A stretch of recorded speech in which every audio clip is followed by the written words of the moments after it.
All right, we should now be live on Twitch and recording. So, my bad for not starting that earlier. I don't think we really need to reintroduce ourselves. I think everyone knows who we are, hopefully. Yeah, once the recording's got it. Technical difficulties. Okay, yeah. So we've got all the stuff on the market here, but I feel like, I don't know, just I want to generally just take a look at Chris's profile here and note my astonishment at the fact that I believe you got a 100,000 mana loan from Quantum Observer last night or yesterday, and it's already gone. Where did it go?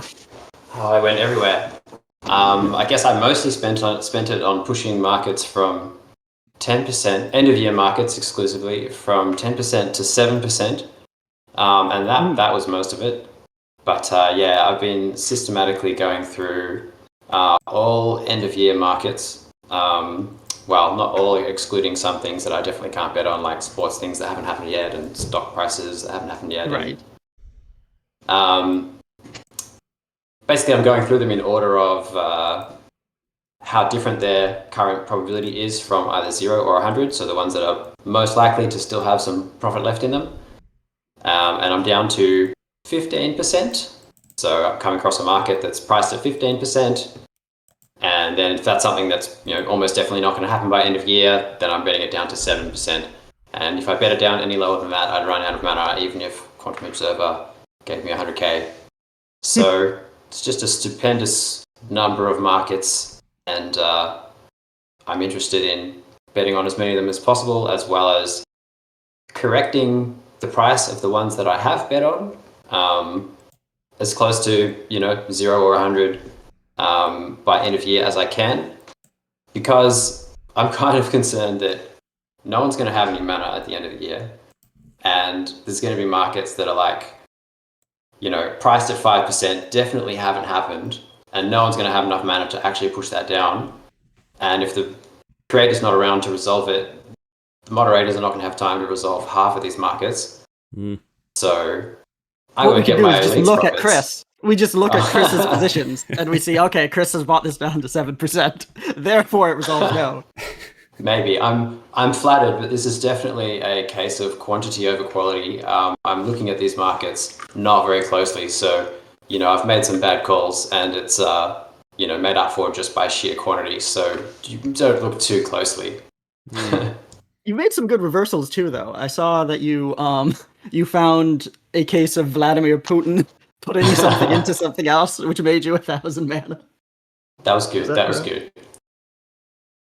I found the Nick Cage one as well. That wasn't a reversal. What did Nick Cage do? He's a aficionado of exotic pets. He keeps his animals in cages all the time. He put something in a cage. It would. That's right. Does he cage his animals? He does. He's got many of them. Oh my god. And that had to be evidence from this year, obviously, but such a thing was found. Yeah. Impressive. Let's see. We'll pick a question and see. What do you think? What's a good thing to start on? What do we have? Well, I think it might be good to start with the top suggestion. What can you tell us about recent user acquisition and retention trend? And of course, it goes up as soon as I mention it. What can you tell us about recent user acquisition and retention trends, as well as longer-term forecasts and their effects? Yeah, so this might be a bit of a running theme, but my insight here is less sophisticated than it might seem from the outside.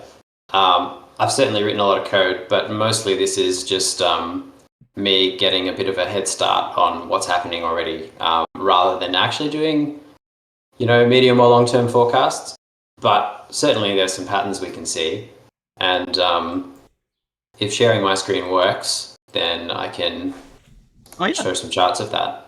So let's see how that goes. I'll click share screen. And that's fine.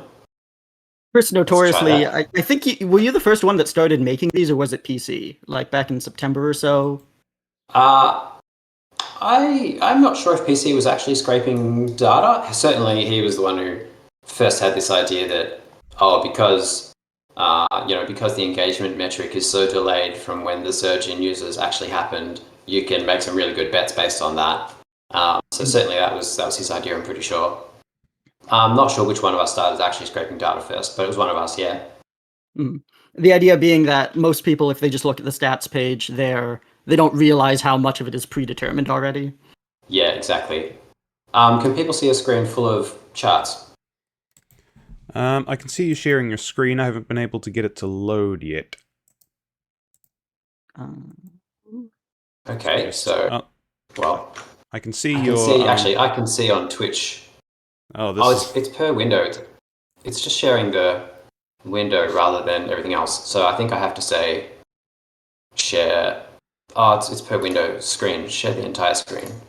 Good. Go live. All right, give that a second. Now that's my whole screen, and I can minimize Discord, and now we've got a lot. Oh, that's a lot of charts. Beautiful. Great. So anyway, this is the last few months since LK99. This window down here. That's just daily active users. But you can see, LK99 had this huge surge. A lot of it didn't last, but some of it did. This is then the New York Times article. Again, some of that didn't last, but some of it did. And then this is the Sam Altman drama here, which was pretty transient. And a lot of that was existing users rather than new ones, so it didn't really lead to a long-term bump up. But this seems to be the trend, that Manifold activity slowly declines, and then something happens that causes a surge. Some of those users stick around, and you just have these intermittent spurts of growth rather than, we don't really see this long-term steady growth. It comes in spurts like this, which means that the monthly active users, which is this plot here, this is at hourly resolution, which is why I'm able to get a bit of a head start on people. Ha. So, LK99 surge, after a month, that really dropped down a lot. Same with New York Times article. Don't remember what that spike was. And this is the most recent bump up from the Rational Animations video. And that's basically, it's not much. You barely see it on the daily active users chart. And basically now, pretty much now, I think about 30 days ago now is when Sam Altman got fired. So we're about to see a decline in the monthly active users count, because people who started using Manifold then are going to fall out of the window. Right. And that's why I'm not too concerned about losing my bets on 10,600 daily monthly active users, etc. So you can see that surge did happen, but it's leveling off. So what seems most actionable here to me immediately is there's the I really like the Rational Animations video. I think that's still at 23% for highest number of referrals by 2024. That seems high based on this data, doesn't it? Yeah, I suspect that's maybe more of a statement about interest rates. NC? Here, I put it in the stage. Oh. Yes. Oh, so that's Manifold's.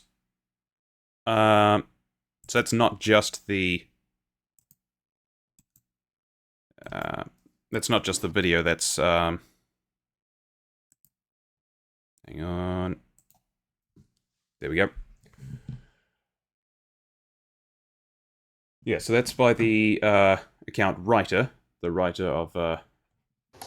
The head writer of Rational Animations. Will I be the Manifold's markets user responsible for the highest number of referrals by 2024 at 21%? So that went all the way up to 50 at one point when people got excited after the video came out. And he rocketed up the referrals leaderboard briefly. And I think he's like 5th place or something now.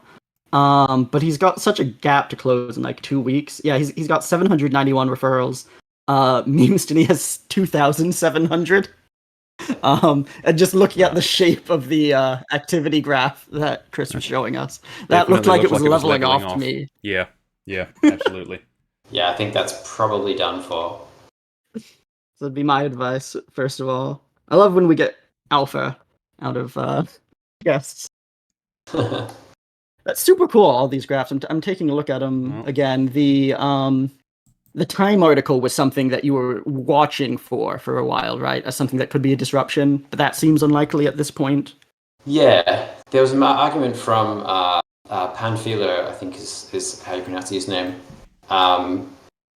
that basically they'd published an article about AI dating from the same author that had been speaking to the Manifold admins. And so they thought, okay, it looks like that idea morphed into something else, and therefore maybe an article about Manifold.love is less likely this year. So, bad for Manifold if they don't get that publicity, but I guess, good for the bets that I made back in. That's the mostly important back thing. in What August. we care about here is our own personal profit. I'm sure the admins respect that, There'll be a time. A couple of other trends. This one's interesting to me. Not sure what people on Twitch can see. Maybe it doesn't matter, but the number of people who are maintaining streaks, this number doesn't seem to go down as much when activity is falling after there's been some big event. So people who've got a 1 week streak, 2 week streak, or 3 week streak, these are just trending upwards. And that kind of seems promising to me for long-term growth, given that it's the obsessives that often drive growth. The true gamers. Yeah.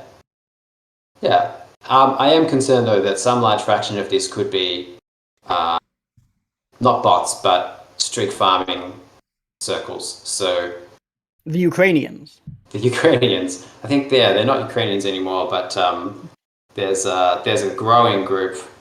Yeah, I've got a graph of them.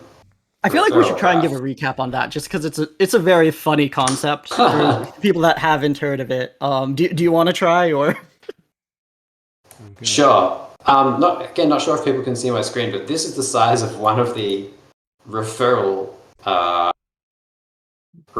farming circles. These are all the same person, as far as other than SG at the top. I don't think they're part of the farming operation. So whoever this is creates one more account every day, and then they bet using all their accounts. They make one bet per day. So anyway, that's the level of sort of fraud going on. But, are we sure that SG is not involved? This could go all the way to the top. It could, maybe. Look, we can't rule it out. I'll stop sharing my screen.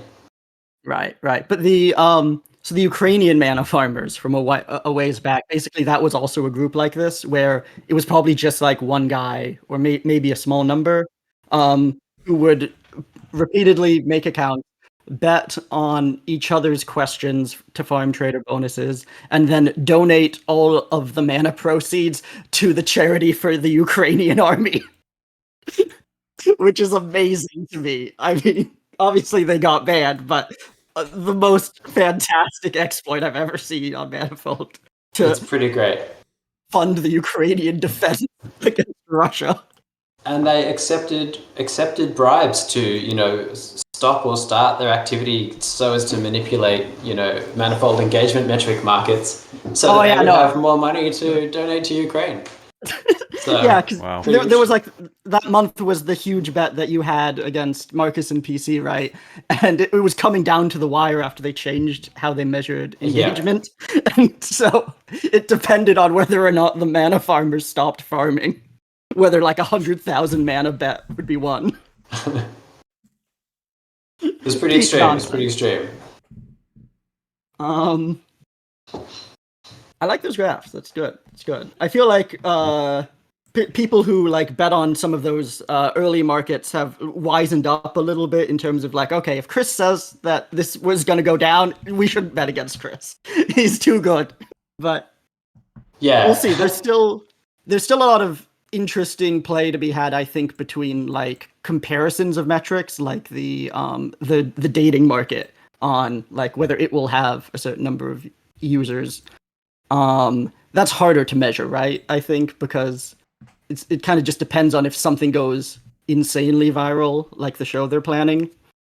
Yeah, it's small enough that whatever happens in the future is gonna, dominate rather than the existing trend is pretty meaningless. Yeah, definitely agree with that.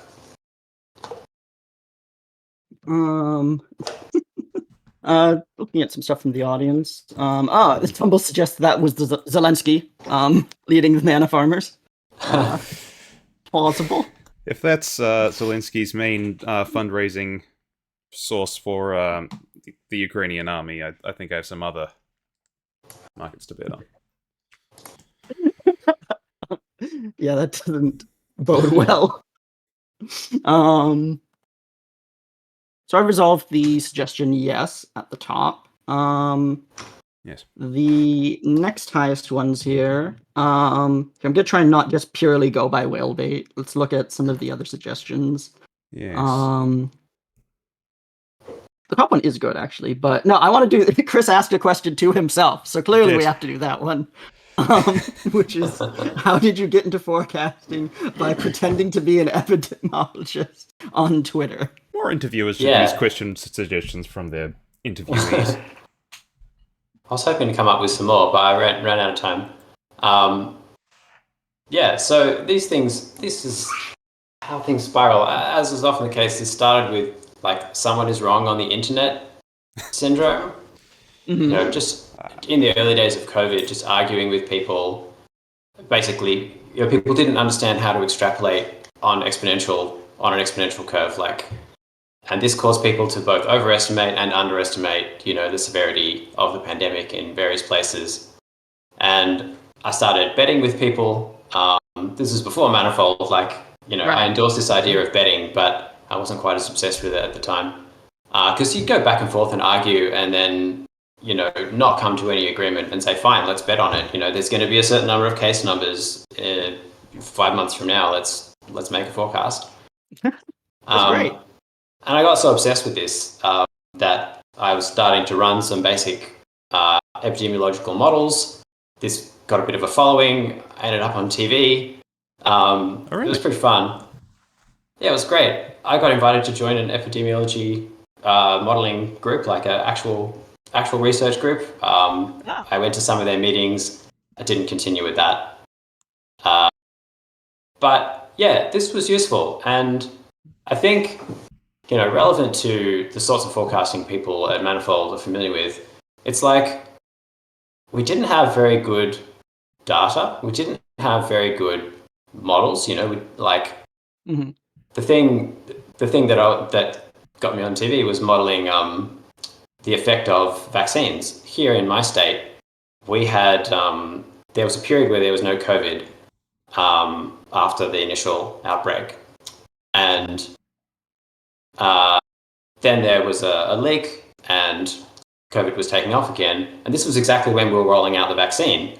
So it was a race between the spread of the virus and the vaccine, and we didn't have incredibly good data on how good the vaccine was at preventing spread, but we had enough to make a decent guess. And I guess, people like me and people like others who are obsessed with Manifold are more accepting of this idea that a forecast made using a guess is still better than nothing. And so that's sort of what I was doing. I was like, here are my assumptions. The vaccine is going to decrease transmission by 40% for one dose and 80% for 2 doses, which was true at the time. That was the Delta variant. That became no longer true for variants after that. Right. And so I could have these models, and they turned out okay. And that's really was one of my first obsessions, that I was on Metaculus making predictions about COVID as well. And I guess it was the beginning of the end, and now I'm on Manifold apparently with a 30% duty cycle over the month. I really think it would have been good if Manifold existed at the outbreak of the pandemic, because there was so much uncertainty in terms of like how long lockdowns would last, or how effective different measures were in terms of social distancing or masking. And it took time for the science to come in on these things, and that was important to wait for. But people still wanted the answers to these questions early on, and Yeah. I think that it was possible to get those answers. Like if you knew which people to follow, which epidemiologists to listen to, even if they hadn't finished the CDC approved guidelines, we should have been able to know earlier that like, oh, masks are important. Yeah. And this is the sort of thing that, like, when there's another outbreak, another pandemic, something else with a lot of uncertainty, I think even though you shouldn't just listen to the markets blindly, it's very useful to have those markets just to see what expert opinion is. Yeah, and it lets you cut through, this layer of hedging that experts will give. They'll say we don't know, and they're supposed to say that because they don't want to sound overconfident, and that's appropriate in a lot of contexts. But sometimes you want to say, what's your point estimate? And that's really what you want to know. Yeah, especially then when you have something of like great concern or potential great concern. Like there was the white lung, I think is what we're calling it now, outbreak in China just recently that people were very worried might become another coronavirus, which it looks like it's not going to. But I'm very glad we have those markets to ask that question. I think it would have been interesting if Manifold was around in sort of early 2020 to see how people reacted to that after the fact. If Manifold had predicted before any other expert, before the, consensus of experts, that the pandemic was going to be a big deal. I wonder how people would have reacted to The rations community definitely was, yeah. Yes. Yeah, I think it would have been a big success story. Yeah. It reminds me of, Manifold was there for the invasion of Ukraine and, had a pretty high probability on that before the fact. I think it probably would have been fairly similar to that. Yeah, good point. There was another one that we thought was going to happen, which was LK99. That would have been big if that had worked out. That's a good thing to talk about. Yeah, that's a good segue. Thank you. Because that's when you really started betting big, right, Chris? That's right. Yeah, that was first time I went all in on something. On no, if that wasn't obvious. Although I got in too early and briefly had negative profit because it went up to 50% or something absurd, and by then I had no more mana. So many such cases. Yeah. There's only so much you can hold back the tides of people who don't know what they're talking about. That's true. How did you become so confident enough, like so early, that you were willing to put in as much as you were? Yeah. So I guess actually I wasn't super early. Initially I was like, I don't know anything about this. Manifold says it's 30%. I guess it's 30%. Hey friends, there might be a superconductor. Like, same. Absolutely. And I don't regret that. That's pretty reasonable, I think. And I don't think it had exploded in popularity yet on Manifold, so it wasn't obvious that it was going to be mispriced by newcomers. Right. And I guess eventually, and this is interesting and relevant to the COVID stuff. Another physicist at Monash University, which is where I did my PhD, which is just over there somewhere, was also pretending to be an epidemiologist on Twitter when I was. This is a bit of a theme. And this guy he's a full professor. He's the head of his institute, quite prestigious dude. And he's a condensed matter physicist. Professor Michael Fura, some might recognize his name from having talked about LK99. And basically he was saying there's a long history of superconductors, room temperature superconductors not panning out. This is something we're all familiar with. And he was very dismissive of it on this basis. And I knew from watching him talk about COVID that he was the kind of person who was capable of nuance and, being able to see when it's different this time, and not just reflexively being, a contrarian or otherwise, Right. that he was actually going to take a nuanced view. So because I trusted that, I then was like, well, whatever he says about LK99 is probably the case. So I just bet hard based on that. And the fact that I have a background in physics, I think really wasn't relevant to that at all. It was just I knew which experts to trust. and primarily not because they're experts in condensed matter physics, but because they've demonstrated that they've got some of the sort of forecasting skills that we value, about being able to change your mind and not being sort of reflexively one way or the other. So I think that was my logic. No, I mean, I think that's 100% something that applies to any field of forecasting. Is I don't need to know all that much myself about Sam Altman or about the Speaker of the House, but if I can tell which experts are trustworthy, which experts are going to be skeptical, which ones aren't going to overcommit to something just because everyone else believes it, then that's really like a lot of the process is just finding the people that you trust and reading their analysis and saying, okay, yeah, these three people all think that this isn't going to happen. It's not going to happen. Yeah, basically. And the only reason I'm as invested as I am in the 2030 market, will there be a room temperature superconductor by 2030? Mm-hmm. Not necessarily LK99. That one is just because I think James Gruggett, Yes. he had like a 50K, no, what was it? It was 10K yes at 15% or something like that, a limit order. Mhm. And so I think, I didn't really put in my own mana. I got a loan from Quantum Observer, and bought that limit order for 50K or whatever, or 60K or whatever that comes to. Mhm. And then, of course, the way the loan system worked at the time, I got all that mana back over the subsequent, whatever, month or two, and just paid back my loan. And now I'm where I started, except I have this huge position. So that was sort of free, given that I did it on credit. Otherwise, I wouldn't have done that. Yeah, no, I mean, for long-term markets, often you have to worry about like the interest rates. You have to worry about like, is my mana being better spent elsewhere? But at the time, like there was there was just so much attention being paid to superconductors that I think it's a good bet that a market like this will become more rational over time. Like I don't think there's any risk of this going up. The only reason it hasn't gone further down, I think, is just that a lot of people are, I don't know, they're not willing to put in as much now as they were, and they're anchored to what the base rate was before LK99, because this market existed since May and it was at like 10 to 13%, and then it spiked to 50 or whatever, and now it's kind of back down to 13. But like I think as soon as people have enough free mana on hand, they're going to realize, wait, 13 was far too high to begin with. People have been trying to make superconductors at room temperature for decades. This is extremely unlikely to happen by 2030. Like, this should be at 2% at most, in my opinion. Definitely.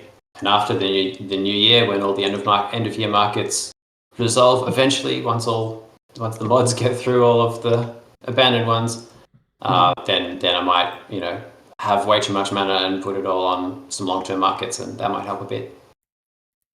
For sure.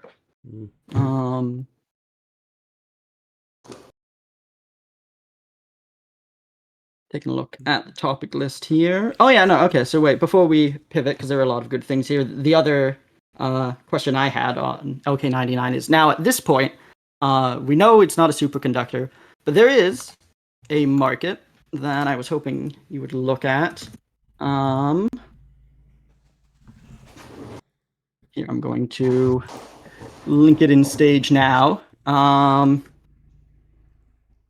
So this has just kind of been sitting around ever since LK99 broke out, and it's asking not just is it a superconductor, but what is LK99 at room temperature and ambient pressure? And it has all of the variations of magnetism that people have used to explain this.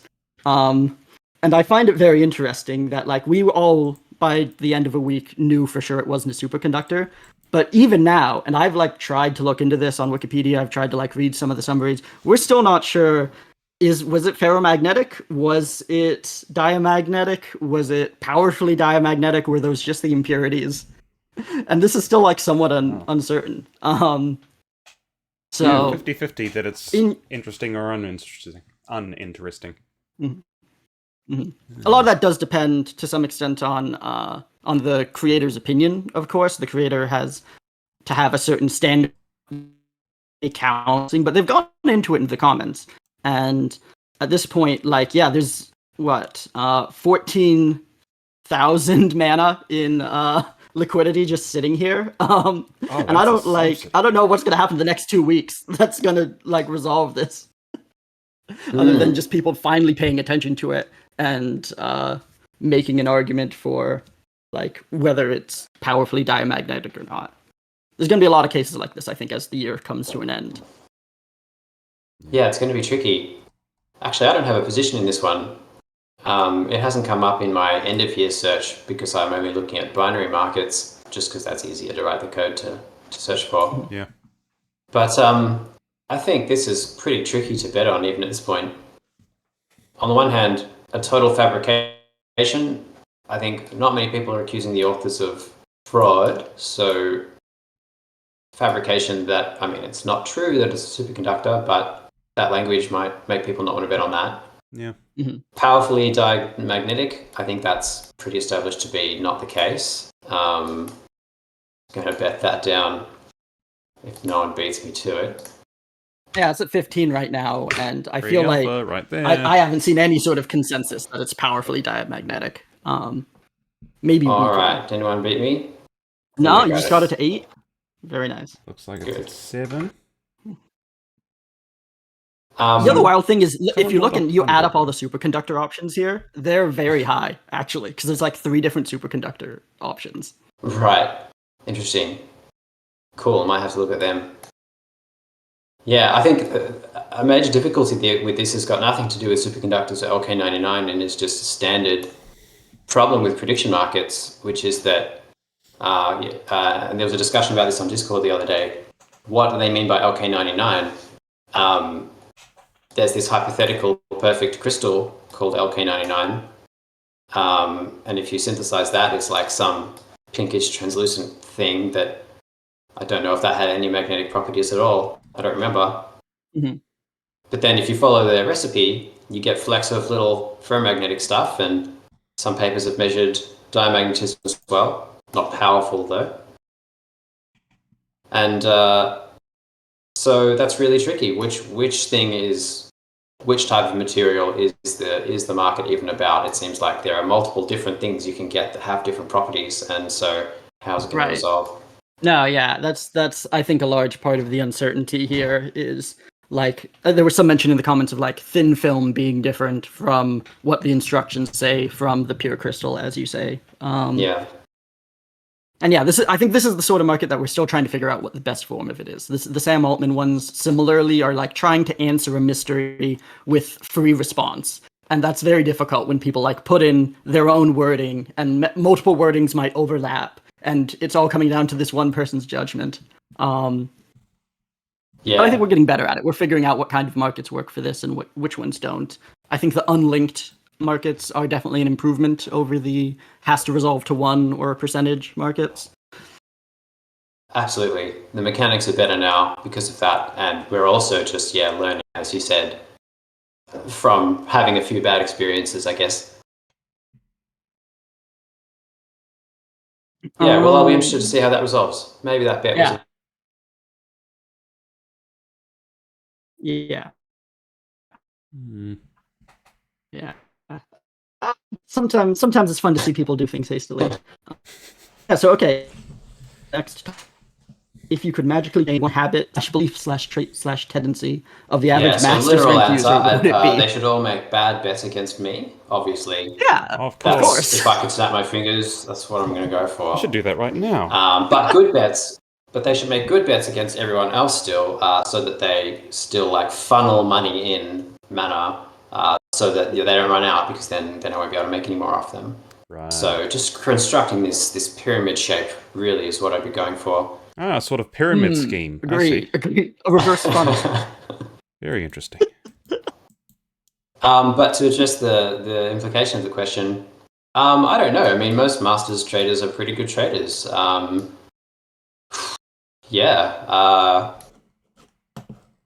People are pretty good. I'm not sure what I could recommend to them. Primarily, I'm doing better because I have a lot of mana and I'm spending a lot of time. Not sure I would recommend spending more time. I always recommend having more mana, but it's not necessarily the year-end actionable markets suggestion. are just a bunch of liquidity kind of sitting out, assuming that it doesn't resolve unexpectedly. Yeah, exactly. So I guess like general stuff, if you want to make mana, like it's much more about capital allocation than forecasting. Earlier on in my time on Manifold, I didn't really pay attention to when markets were expiring. I was just, hey, I think this is going to happen. I'm going to make a bet on that. And very clearly, the people who are doing well on Manifold do not think like that. They're like, not even going to consider something 6 months out. Or if I am, I'm only going to consider it because I think the price is going to change in the near term and I'll be able to at least bank a paper profit or sell. So that's something that distinguishes the more profitable traders from the less profitable traders. But I think a lot of people on Masters are very familiar with this. They don't need to be told.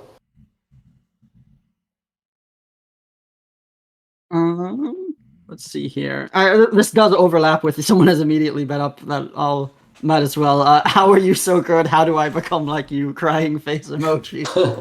Which I guess so. Then extending beyond Masters, I guess, in terms of just like for new people that are trying to get into it, in terms of just like I don't know, common mistakes or easiest tips that you can give someone. Yeah, fair enough. I mean, to me, and I'm sure a lot of people would agree, it seems like the process of making reasonable bets is largely one of not making a bunch of mistakes. It's rather the absence of biases and mistakes rather than, anything proactive. And so, yeah, I guess having mental habits where you intentionally consider the opposite side and say, what if I was wanting to bet on the opposite side? What would, how would I be interpreting the evidence then? And sort of intentionally trying to foster these habits that will make you less likely to fall victim to your biases. Something that I've talked about this in the context of recently is Elon Musk and SpaceX. People have opinions about Elon Musk, as we know, and I think this colours their forecasts somewhat. I think that's fair to say. Yeah, absolutely. And a lot of this is based on, good reasoning. If Musk says something's going to take 2 weeks, we all know that we should round that up by a factor of 4 or so. Yes. But, if there's a market where that's already factored in, some will want to bet on that and say, oh, it's going to be even later than that. And probably not. It's probably not a factor of 8. It's probably a factor of 4. So, you sort of have to be, I guess, well calibrated. How much bias to think there is in the evidence, and you don't just go all the way to one side and say, nothing Musk says ever happens, and neither do you go all the other way and say, everything Musk says will happen. It's probably in between, and he has a track record. And there's other sources of information you can rely on as well that is more reliable than anything Musk says. So, I guess honestly, it's a bit of a mystery to me how some people are more able than others to not fall victim to their biases when making bets. It seems to be something that doesn't really correlate with anything else that you typically think about when you think about whether someone is a smart person. It seems to not correlate super well with, education. I don't even know. I don't have any data, but, IQ. It seems like there's plenty of smart people who are not very good forecasters, and there are plenty of good forecasters who don't have these traditional, markers of being, a subject matter expert in anything in particular. It's a bit of a mystery. I'd be pretty interested in, more thoughts on this topic. It's weird that forecasting seems to be a particular type of smarts that's not necessarily related to others. It's pretty interesting to me that seems to be the case. I think some portion of it is just that a lot of it is a learned skill through practice. I think like as I've spent more time on Manifold looking at different markets, like you just start to accumulate a sense of, wait, I've seen this pattern before. I've seen markets just like this come up and get overhyped again. I've seen markets just like this that people will neglect and kind of just leave for a while even though there have been developments that should have been moving it. And you just kind of, I don't know, just you practice, you get used to it, and you start anticipating what mistakes you've made in the past and how you can avoid repeating them. Definitely. Yeah. One mistake I noticed in recent months is that it turned out I was pretty overconfident. And I didn't know this because I never had enough mana for it to matter. I was not really able to bet markets too far because I didn't have enough mana. And then once I did, I really had to come to terms with that. And now I know that a bit more. And I'm able to, I guess you internalize it. It's not just about Manifold. You're like, okay, I can be overconfident. And hopefully you internalize that, in your day-to-day life, which is something I really like, that, the skills on Manifold seem fairly general. Because how you come to any conclusion about, you want to buy some product, you see some reviews, is it any good? Who wrote it? Like, it's exactly the same skill as if you wanted to bet on a market. Will I regret buying this product? Like, I really like that about it. Yeah, I feel like I think so much more in numbers at this point. Or NC, you go ahead. I was just agreeing. Like, I feel like I now know the difference between 5% and 10%, where a lot of people would just kind of use those interchangeably if they haven't actually had to think about whether they want to make a bet at 5% versus making a bet at 10%. Yeah, I found certainly 99. Yeah, it's useful to just be able to feel that in your gut rather than just be able to, think through the numbers, explicitly on paper or with a computer. Different to have a real gut instinct as to what a 5% chance is versus a 10%. Mm-hmm. Tumbled makes an interesting point in chat that could it be a contrarianism thing? I like to argue with people, always have. Our forecast is more contrarian. They might be, but contrarianism leads people astray as well. And this is something that, I made real money on during the pandemic, betting against people.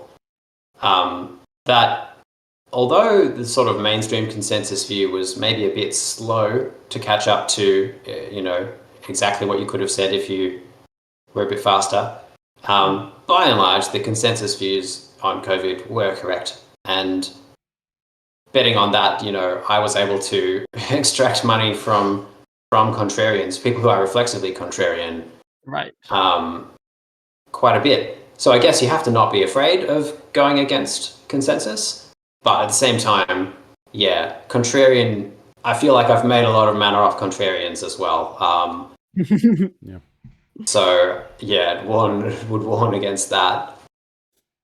It's a matter of like, I guess you can measure the different levels of contrarianism versus like the overall main culture, then the counter culture and the counter culture, and you want to be considering like who your in group is and whether you're willing to take stances against them, even if your in group is contrarian relative to the overall society.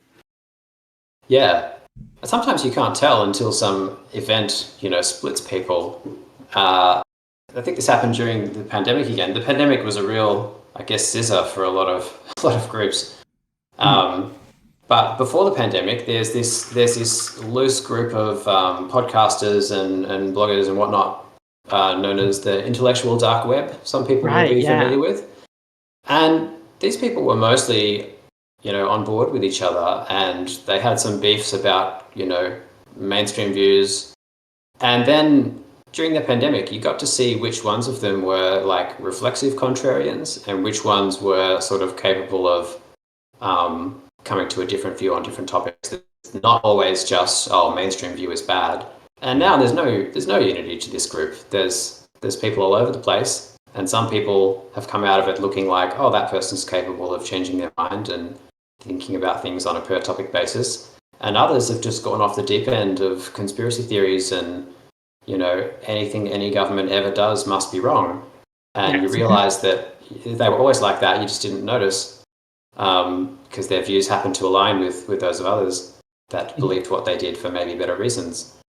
So yeah, contrarianism, interesting thing. Sometimes good, not always visible, whether it's nuanced or not, until the tide goes out. Mm-hmm. Yeah, you want to be a well-calibrated contrarian. You want to know when the thing that has a 10% chance of happening does happen 10% of the time. Yeah, absolutely. I think just being well calibrated can make you come across as a contrarian, even if that isn't that valid a label. Just going against the crowd 10% of the time can make people go, because people will remember, when you disagree with them more than when you agree with them. Mm-hmm. Mm-hmm. They definitely do, and I guess in a lot of circles, really quite a low amount of contrarianism is sort of tolerated. So yeah, if you do it just a little bit, it's very salient.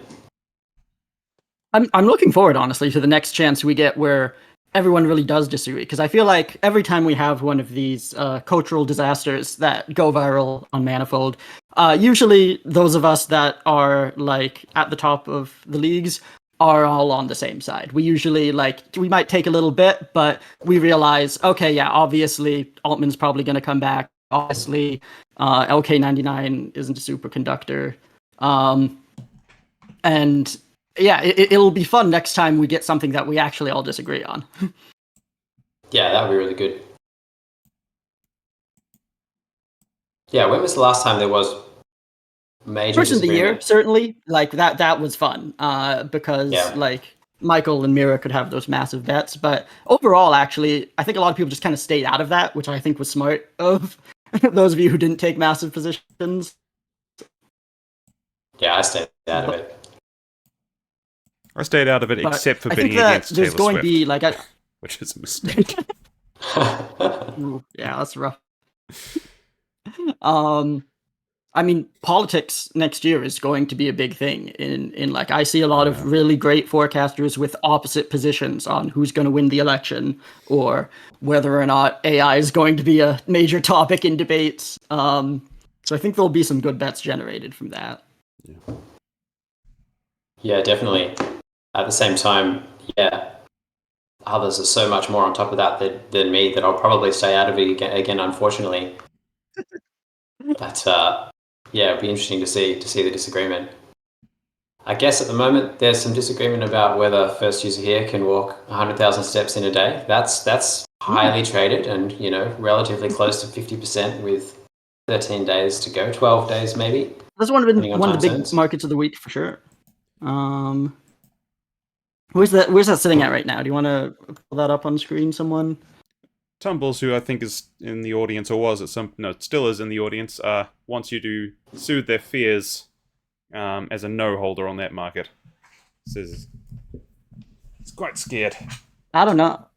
The personal goal markets are so exciting. I can't help but root for him to do it. I've got a decent position at this point, but not a massive one. So but I don't know. I just keep getting excited that like, oh, he did the 50K. I think he could do the 100K.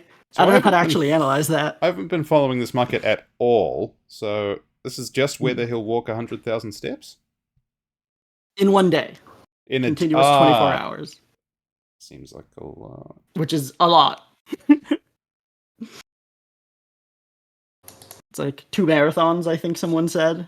Looks like the graph says he's only made it to 50K in one day so far.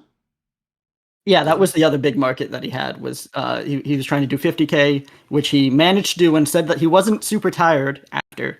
We know that he's done a lot of walking in general, just as a hobby. Like he said, he had done 30K before this, so he's been trying to ramp up through these past few months, which looked like he wasn't going to make it. But after the 50K, everyone thinks it's possible now, and yeah, I don't know. Tough to predict, but he's got a lot of motivation at this point. Mira bets so much against him, as did Marcus. Yeah, wow. I think he might be able to do it. I'm a sort of a moderate yes position at the moment.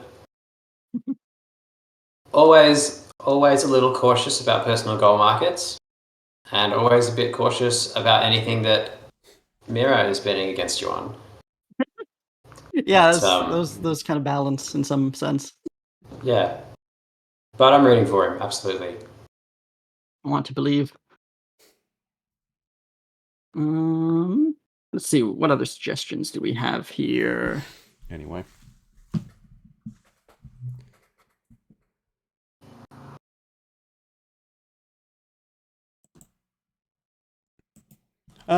We did Oh, soothe While his we're looking at the fears. market, Sundry, who suggested the if you could magically change one habit, belief, trait, tendency of the average Masters rank user, what would it be? Question. Says it was not just about trading, but also in general about activity communication on Manifold. So, do you have any thoughts about how they could change that, Chris? Or Joshua, or anyone? Make more questions. I would like to. I think most of the top traders are not making as many questions as they could be. I think you get a certain amount of insight from having been on the side enough and made enough profit that you can actually, if you haven't tried, you're probably better at question making than you would think otherwise. And I think we need more questions from experienced people who have seen the kind of really ambiguous criteria, the problems that can cause. And I think that experienced traders would make better descriptions. 100% agree with that. Yeah, absolutely. Like I think we could really do a lot more to like highlight it as well. Like Leagues incorporates trader bonuses, but only from the current month. So if you like made a really good market on the 29th of the previous month, it doesn't count for anything in the next month of Leagues. Yeah, that can be improved. And yeah, it's all like stacked together like that, and you can only therefore see like the top 20 question creators in total. When really like it's like a very fundamental part of the site is being a good question maker, and I think it could definitely be touted more. Like if they end up adding cosmetics, that should be one of the priorities, in my opinion. It's like I made this many markets that have done this well. Yeah. Yeah, really good. Eliza was just posting in Discord earlier, like her analyses of like total profit that people have made from market creation, and that's another thing that's just kind of hidden. You know what the trader bonus per unique trader is, so you can do the math, but nowhere does it say like you have made this many markets and you have gotten this many trader bonuses from it. Which I think that would be a cool metric to track and see like who's made the most successful markets overall, who's gotten the most unique traders. And accounting for multiple choice, which makes it much harder because there's different bonuses for each option that someone trades on.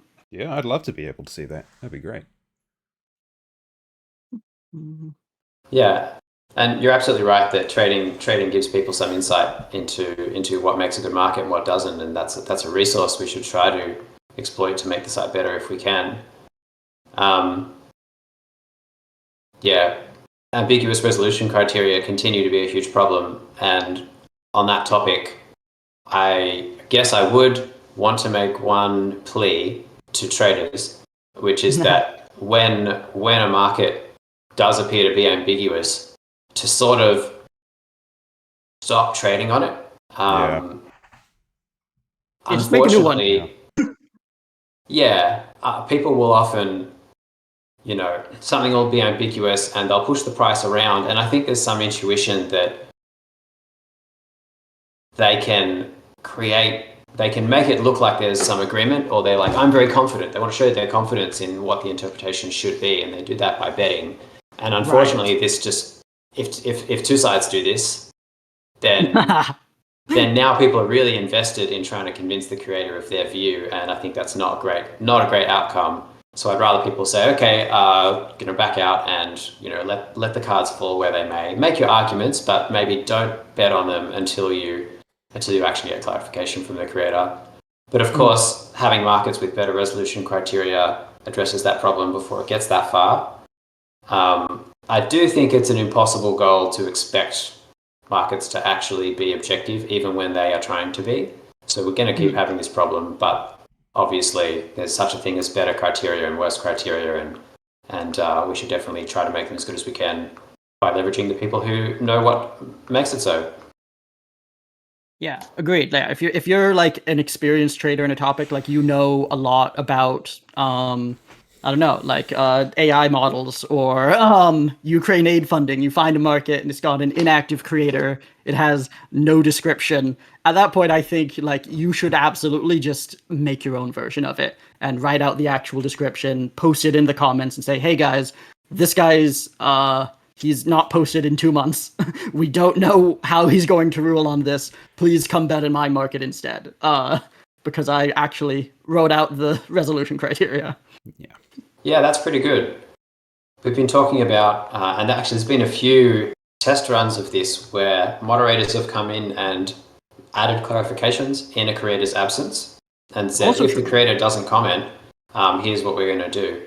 And that's pretty good, but maybe doesn't scale, especially to the number of markets expiring at the end of this year. But just making another market off the bat, that's pretty great too. And it sets an example, even if not many people trade on that market specifically. It's like, here is at least some information about how you might frame this, and everyone can learn from that. Yeah, I really wish we had the tools as mods to put in like a warning of like, hey, this creator hasn't posted in 2 months. Here's another version of the question that someone just made, and it has the clarifications of what counts and what doesn't. And like just pin that to the top of the comments or to the title or something. Just new traders coming in don't get invested without realizing that there's an ambiguity and the creator isn't there to clarify. That could solve a lot of problems, I think. Yeah. People interpret creating an action as something that suggests there should be time decay as well, and just generally making it more obvious when a market is neglected. I feel like there should be a timestamp, right? Like last creator activity this time ago. Yes, that was the great suggestion. Yeah. As well as just like the ability to like, I really wish there was an in UI report button basically that is either like report this market for I think this should be resolved, and then it automatically goes to the mods instead of you having to come into Discord. Or you could report it as there's an ambiguity, the creator is inactive, and again it could just automatically put that in a queue from a Discord bot, so that like it shouldn't be a requirement to be in Discord to use the site. But I think it basically is if you want to do well right now, which I love Discord, but that's something that could be improved. I really like the top suggestion here, just to try and keep things moving, which was for both of you, in fact. How does your location and time zone affect your prospective efforts and outcomes relative to the average user? Where are you two located right now, for the audience that doesn't know? I'm in Melbourne, Australia. I'm in Auckland, New Zealand. Mm-hmm. So, and what's it like on the other side of the world? Manifold wise or generally? Manifold wise, like is it while everyone's asleep? Do you feel like you get some opportunities that like, if news breaks, well, is it more often the opposite? It's hard to know because I don't have anything to compare to. I see news when it's breaking, and I don't see it when it's not, so I can't really tell. I feel like I'm often asleep when news breaks, and not a lot of news breaks when I am awake because it's all happening in America or Europe. So during the day in New Zealand, not as much happens. Potentially, this has like made me learn to not actively seek out news trading too much. I remember a conversation where Jackson Polak was saying he'd set notifications for various events, and I asked, hey, how do you get these notifications to like actually ping you on your phone or something? Like, what technology do you use to get these notifications? And he said, no, it's just on my computer. Like, I'm on my computer when it happens. And I was thinking, well, I'm not on my computer when news breaks. Like, and that might just be a fact about time zones, I guess. That hadn't occurred to me before. Mm-hmm. But yeah, I guess less actively seeking out of news trading is probably a consequence of it. But that's not conscious. I would have just, this is just something I would have internalized based on, how often news does break. Yeah. But that's I think there's more overlap than you think. People only sleep for, 8 hours per day. And I know from your statistics that sometimes not anywhere near as much as that. That's true. Good point. So there is quite a bit of overlap. it's this started at 2 p.m. Pacific time.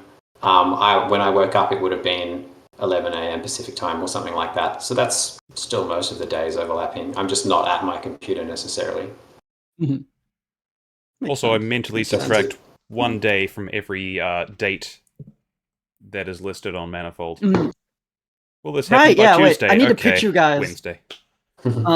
My suggestion for making the end of the year better is we're just going to use your guys' time zones, or whatever the most far ahead one is. The year ends as soon as it is 2024 in any time zone, in my opinion, and then we can just start resolving things. Because the sooner we can start officially saying the year is over, the less of a disaster it will be resolving 10,000 markets. I mean, I think if a market says, will X happen before 2024, you can make an argument that, okay, 2024 has started. But if it's in 2023, then if 2023 is still going on, or, I see.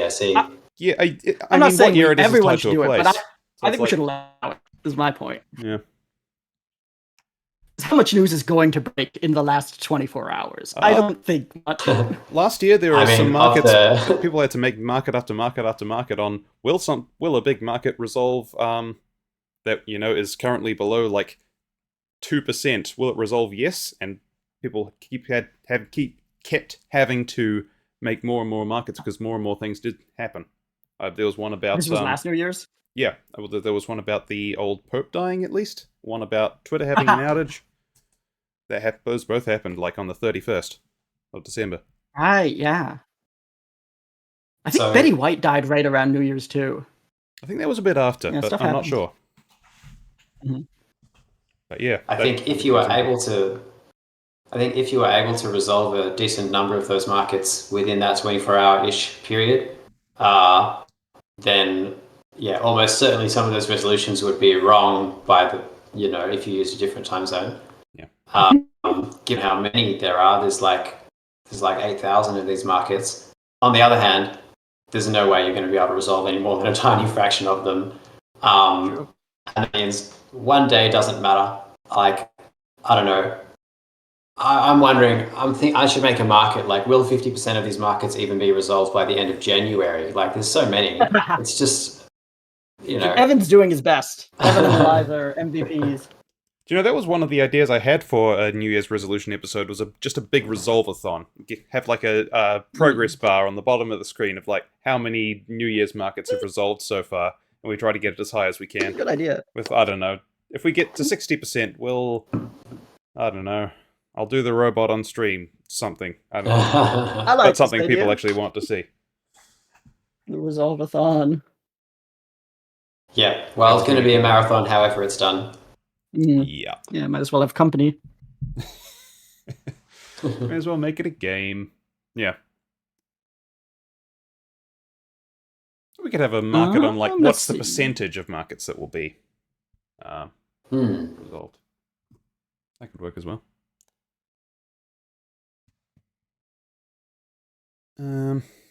I like the market about will everyone be spammed with 1,000 emails of everything closing.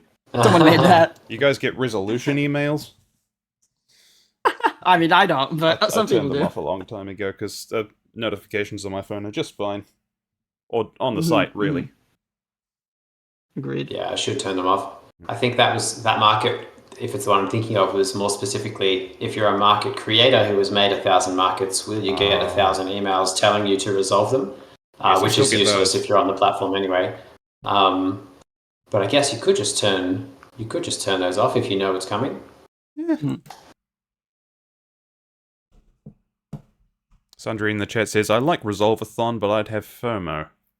FOMO of what? Fear of missing out on... Oh, like if you can't make it. Like if people go to New Year's parties, then at the time the stream is happening. It would have to be... I think we should do this the day after... I mean, on New Year's Day rather than New Year's Eve.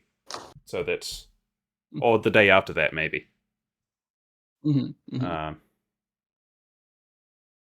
we do it on the first in America, second in New Zealand, then... Now, Sundry means because she's not a mod. Tumbles also says you need everyone's pitching themselves now, I and you want know to what? resolve all I the market. respect it. You can. I don't know. In my opinion, we need like 20 more mods if we're going to do this in a reasonable amount of time. I see Austin is in the audience. Please just mod everyone. We can unmod them after if they do something wrong. But dear God, it's so many markets that we have to do that are abandoned. What you can do is comment on the market. So we can go through your comments. You can be like, okay, according to this source, this should resolve. No, well, almost all of them should be resolving, no. Austin says a one-day mod idea seems kind of interesting. But yeah, that's a good point. A lot of the work is going to be just finding the information. But frankly, that the burden of that being on the people who wanted to resolve is reasonable. As it has been now, you post to the Please Resolve channel and you say, here's my evidence. I posted it in the top comment. So that work still needs to be done. And anyone can do that, whether they're a mod or not. And then the mod just has to decide whether they trust that and click a button, which is less of the work. That's true. Chris is currently not a mod, gets to actually profit from all of this. Instead of resolving, we're doing it for free. He just tells us, okay, guys, I bet this down to 1%. Did make that right. group a while ago. I think that has about. If I was a mod, I wouldn't be able to snipe in this way. This is in my interests until the markets close, and then I think they should temporarily suspend the rules about buying all the excess liquidity. Then there's incentive for everyone to come in. Good point. Maybe they should just give like really big, like instead of a 4% loan, like a 50%. No, not 50%. Well, you get a 50% loan, like what over the course of a fortnight? 12 days. 12 days. Yeah. Wait, you want to give out more loans so that people can push things to 0%? Just and then we one know on like the 30th or the 31st of December, so that people can push all the markets to an extreme, and that'll make it a bit easier to resolve. Just an idea. Well, if Manifold sort of was running like a central bank and they were monitoring how mispriced imminently resolvable markets were as their metric, they were trying to not make this number too big instead of inflation. If they were targeting that and tweaking interest rates to target that, then yeah, absolutely, there's a liquidity crisis coming up at the end of the year, and that would warrant a higher loan rate. So if such a system existed, that's what it would prescribe, I think. Very temporarily. You crank it the other way afterwards. Just one day. I mean, maybe maybe a 100%, just for one day. Just see what happens. Just as an experiment. Just an idea.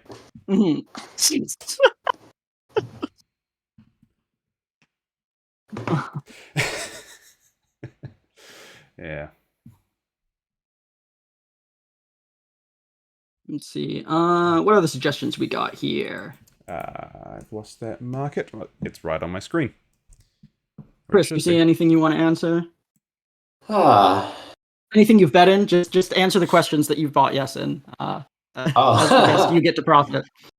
I feel like every guest is profiting more than the last one, so you got a pattern to keep here. Yeah, no, I'm not sure. I haven't really been trading too much in it. What do I got? Who will win Masters League? This is interesting. I guess I better bet on that if I'm gonna talk about that. Am I too late? Who knows? Cool. Yeah, so I'm at front at the moment, and it looks like my strategy is pretty different. Well, maybe in quantity. Yeah. Anyway, I don't think others are doing exactly what I'm doing, which is betting on a really colossal number of markets, and this means that whether I win or not very much depends on whether a lot of the bets I've made turn. Say again, sorry. On like how fast we resolve them to some extent. Yeah, absolutely. And if most of them don't resolve until after the league season ends, then it depends on how much mana others have to push the markets down that I've bet on. So now I'm thinking, do I try to maximize profit generally, which means betting on new markets I haven't bet on yet, or do I try to maximize leagues profits, which means betting on the same markets that I've bet on already to push the price down further so that I at least get those paper profits? So I haven't really decided yet, but if if these markets become less mispriced towards the end of the year, then there's a lot of sort of latent profit in my bets that will make me go up a lot. And if that doesn't happen, then maybe I'll be a bit stagnant and someone making actual traditional bets on, a couple of large markets could overtake me again. So not really clear.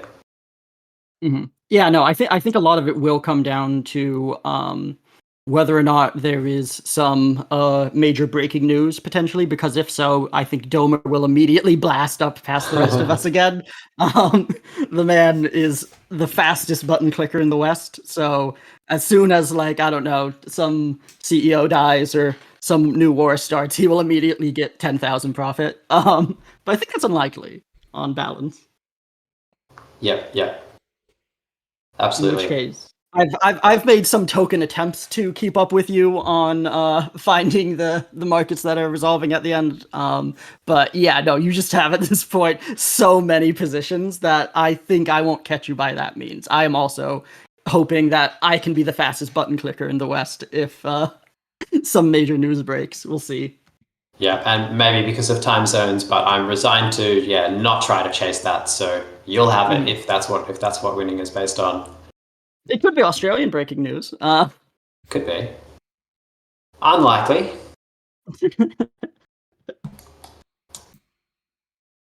I felt like I had something else to say about that. Oh yeah. Your portfolio is so large that not all of the markets you've bet on are visible in the web UI. It's limited to only 5,000. And it's you and first user here who are above that. And I think that might be it. I'm approaching it, which is why I know about this. And bots are over it, obviously. First user has like so many long-term things that he's built up. Like he's just been on the site longer than most of us. That I think that's a large component of it. And for myself, I just put down limit orders like everywhere I go. Anytime I see a market that I think might be interesting, I'll like bet a small amount in it and then put down limit orders so that if it moves, I see it. Which I'm not surprised that this exceeds whatever limit they have on how many markets they'll display. Yeah, I've started copying that. I'm regretting what I'm doing at the moment. I started like, if I want to bet a market down to 7%, I put in a limit order that bets one more mana, then would be required to push it to 7%. So then I'm left with a 1 mana limit order. Actually, the way the UI rounds it, it says 0 mana. But I'm regretting this because then I get a notification as soon as someone makes even the tiniest trade. You set limit orders with a bit of a gap, so yeah, I try and give it a little bit of wiggle room. Yep, more clicks. It's more clicks. Don't have time for clicks. It's more clicks. Have to automate it. I'm sure there's a way. I'm trying to think what else there is. I mean, there are a couple. We don't have time to talk about any of these, but there are a couple like major things that could still swing large markets together. There's the potential GPT 4.5 release that's rumored by the end of the year. There's the S&P 500 hitting an all-time high that has like 5 different markets on that, and Marcus has like major positions there, as do myself and a couple others. And then there's the US election markets in general that obviously won't resolve by the end of the month, but we're seeing movement there finally, where like Biden was at 50% for months and months and months, and Trump was at like 36% for like months and months and months. Both of those are moving by like 5% now, which could end up being pretty major as people start taking it more seriously. Yeah, no, this is the season where everyone's realizing, okay, yeah, the primaries have gone. We're ramping up to them. We've seen all of the debates between Republican nominees. We've had time for someone serious to come in and challenge Biden, and it hasn't happened. And so now people are actually able to think about, okay, it's going to be a rematch. How do we actually think that's going to go? And they're starting to actually bet on it. It's no longer it's too soon, we can't do anything. People are actually starting to form opinions early. Cool. And these are recent bets that are in this league season. Yes. And it's a very liquid market, so you can put down a big bet, and then if there's any movement after that, that does translate to a lot of profit. Yeah. The only other thing I would think that everyone should keep an eye on is Sudoku. Sudoku always has the potential to do a bunch of sudden movement, and have a lot of mana change hands. But That's true. I'm mostly Sudoku's trying to hard stay to out of predict. that one as well. That's a good idea, honestly. Yeah. That's one where I could put some time into it, but I'm not going to work out more than everyone else has put in. I mean, I don't know what the volume on that one Sudoku is. will be determined by the secret Sudoku mafia that have been holding their solution secretly until the end of the Sudoku year. mafia. They're going to post it at the last minute, and it will Obvious. solve 100% of Sudokus. Risky. I'm hoping someone hasn't fine-tuned a GPT 3.5 model to Oh yeah. to do. I'm betting no on that, and I'm like, well, it sounds like it's possible, but no one's done it yet, so it's 2 weeks to go. But maybe they're holding it in reserve. All right. Let's see.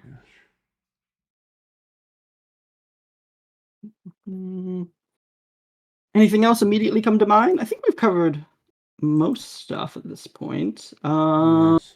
I do like the those are top good Biggest questions. factors what are the biggest factors that affect how many markets are mispriced, and what's the best way for non-physicists and non-coders to spot them? Yeah, that's reasonable. So, I think my physics background doesn't get me much, except that as I learned in my physics PhD, I spent most of my time learning how to code. So it's the coding that's useful, which means there's a market. Will New York City have more than 100,000 people in homeless shelters by the end of the year? And you can go and you can see the data and make a plot easily. And of course, you can do that in Excel, but being able to code helps a bit. But other than that, well, certainly there's just markets that are neglected. People just haven't paid attention to the news. So you can find a random market. And I used to literally go to the browse tab and just go sort by random and just click on whatever looked interesting. And things would be neglected. So you'd Google, has this artist released an album? Oh, they have. Okay, 100%. Or, they haven't and it's 3 weeks to go in the year. 7%. Would be lower, but, interest rates. Yeah. Neglect, which is an uninteresting reason for them to be mispriced, I guess. Other reasons are, wishful thinking. I guess if there's a topic where people want something to be true, there's often mispricing based on that, but often not for long because, more serious traders will come in and notice this. So this is only the case if people haven't noticed yet. Other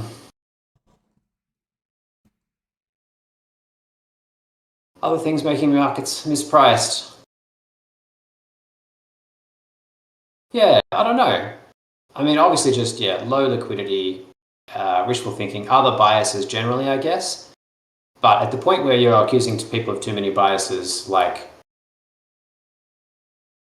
that's hard because if it's actually liquid, then you're looking at an average of everyone and you've got more experienced traders in there with different or lesser biases, and it's hard to say, this is mispriced because of bias. It's really, I guess I have a reasonable amount of confidence that things aren't mispriced if they're liquid enough. I guess I kind of believe in that version of the efficient market hypothesis here.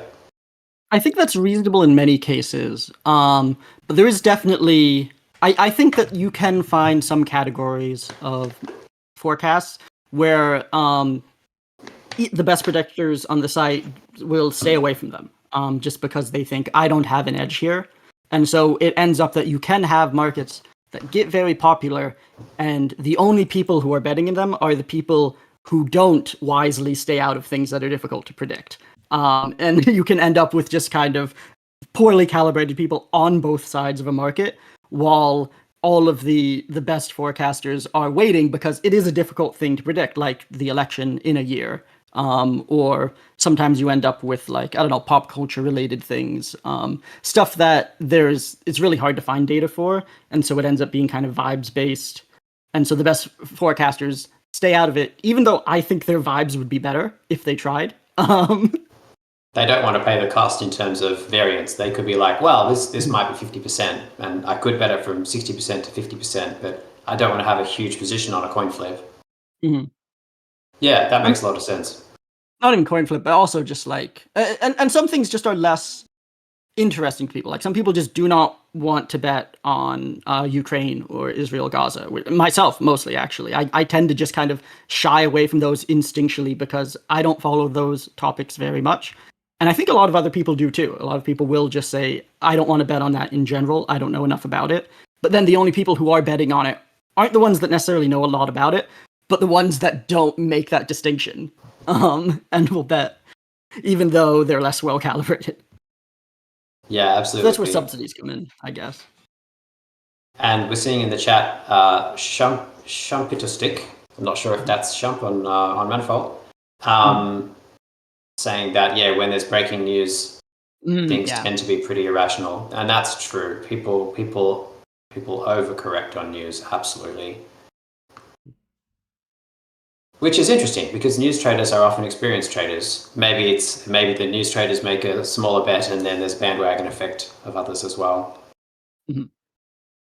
Yeah, you really have to be careful when you're trading just off a headline. So many times I've seen markets move before anyone could have read the article. It's impossible that anyone has read the article. It just came out, but already it's at 99%. And then you go into the article and you read the fine print and you realize, oh, there's a technicality here.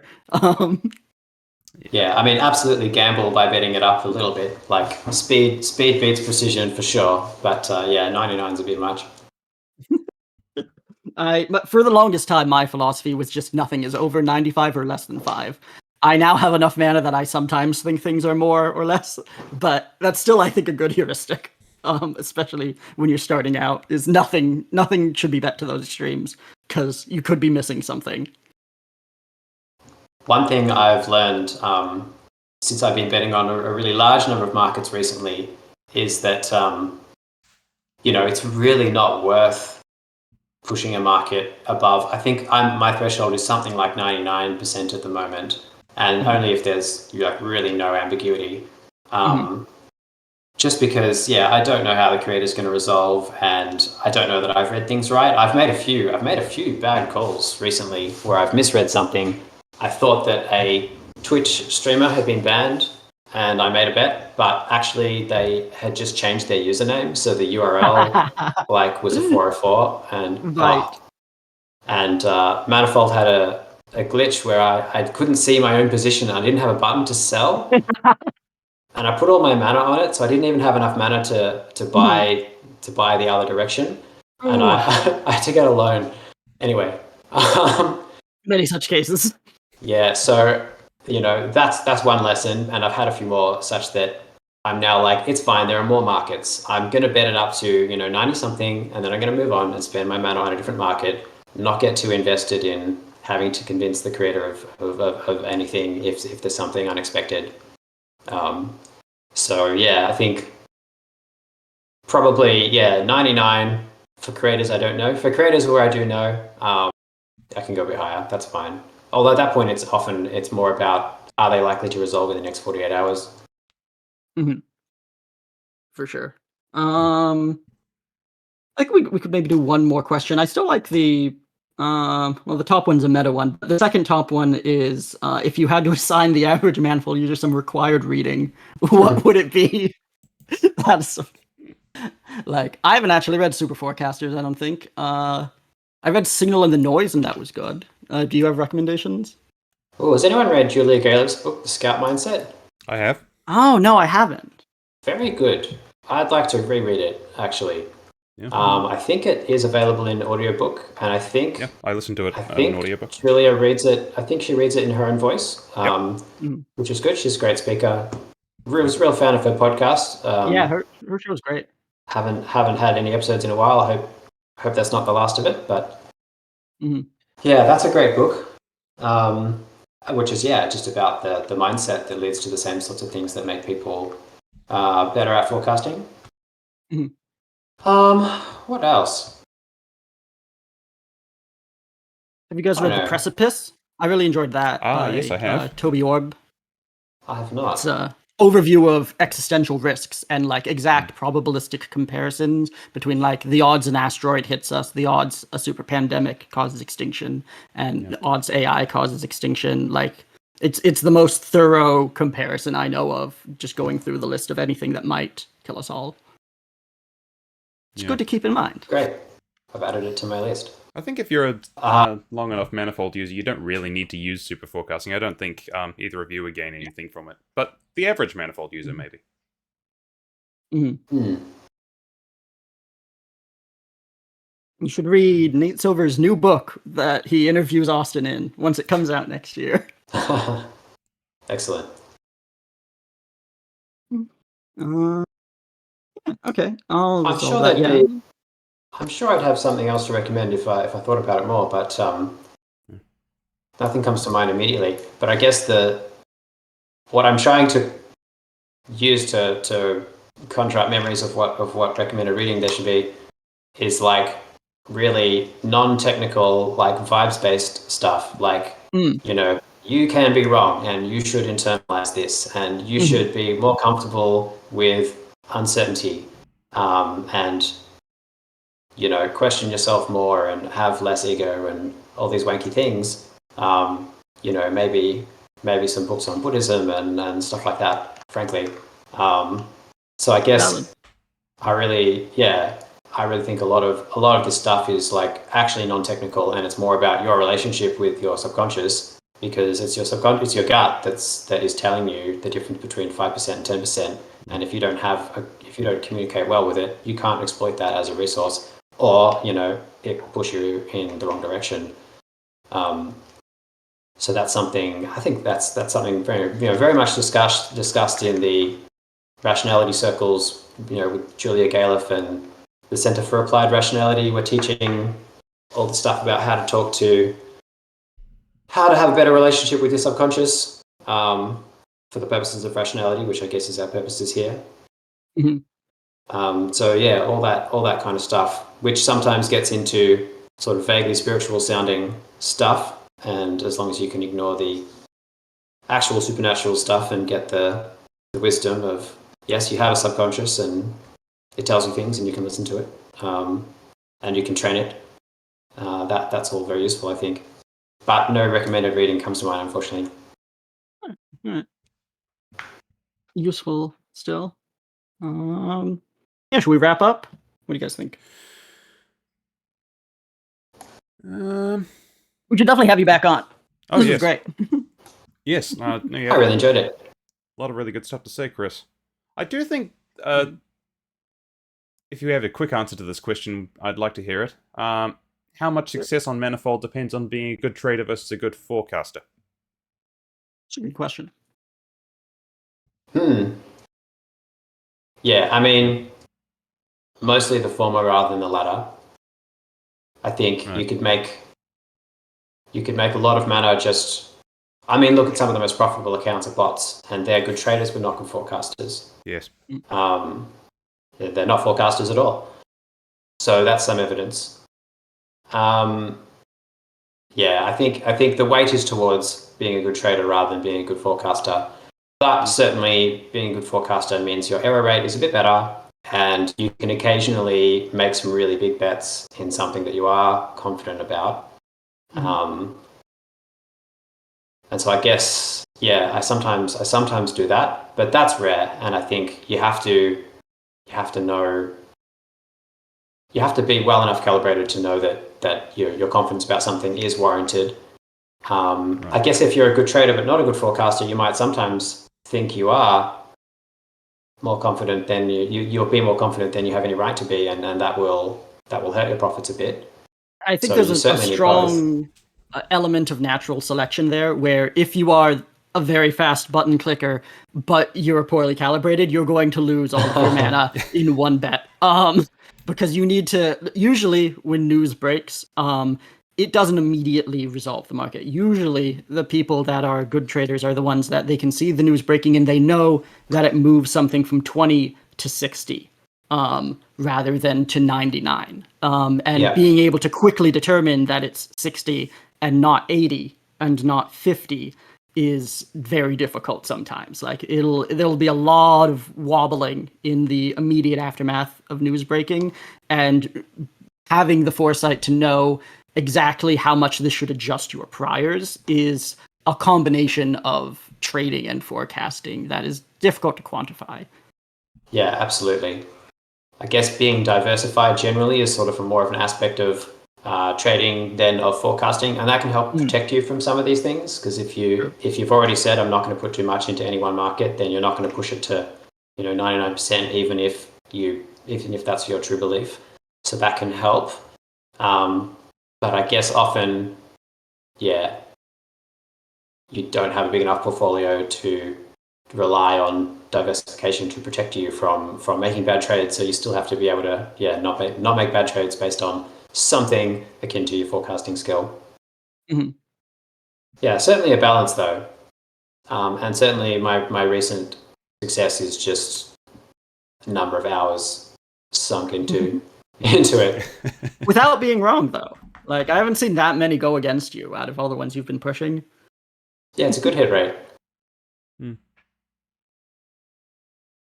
I guess also what's being good at forecasting, like I will just stay out of markets that I don't think I know about. So these calibration curves we see, I think people have made this point before. These are of the markets you decided to bet in, which itself Very is true. like, no one asked you to bet, no one forced you to bet on some random set of markets, so we can't see how you perform at them. That'd be a super interesting experiment, honestly, if like you just randomly assign 10 markets to people and then compare afterwards in 6 months. Yeah, I'd like to see some more random betting on this show if it turns out not to be too boring for people. But we had an example of that when Isaac was on, and yeah, I thought that it was on a list of what recurring segments will we have. I think it was your suggestion to that list, like to do some live betting generally, not necessarily on random markets. Mm-hmm. Yeah, And, I feel like that could be having good to see in action. that prepared, I think, is good rather than trying to pick one in real time. But good. yeah, I definitely do that again with you if you're interested. We'd definitely have you back on for some live competition, maybe. Yeah, absolutely. That sounds like it could be a lot of fun. I agree. I feel like we could make a Gonna market resolve on that last one, you. what markets will make for an interesting live betting discussion. Yeah. Well, yeah, there's problems with that though. People will bet on them before the episode. That's the thing, is we have to like just say like Ah. I'll just promise not to look. We can promise not to look. Others will, and then we're going to Yeah. be betting against something more liquid than when we otherwise would have seen it. Good point. Interesting. We'll think about it. Yeah. I like the calibration guessing game also. What is it? Oddball, the one where you just guess what price a market is at, and it shows you the title, and then you guess, and then it shows you what the actual current market price is. Yeah. That's nice. a fun one. The book, The Scout Mindset, does have a section in it where it gets you to do a calibration exercise over 20 questions or something like that. Interesting. So that's pretty good. If you haven't done it before, it's a good experience. I like the sound of that. Yeah. All right. Well, do either of you have anything else you want to add to the end of the show, or shall we wrap it up? I think we could wrap. Sounds like we're good. Someone's already made a what market should we live bet on in a Manifold live episode. Of course. Been made. Well, great. Check that out. All right then. Yeah, thanks, Chris. That was I was going to say a really good discussion. I think it was like 5 really good discussions. Agreed. But fantastic. Likewise. Yeah. Really enjoyed speaking with the two of you. Yeah, thanks for coming on. Yeah, would love to have you on again at some point.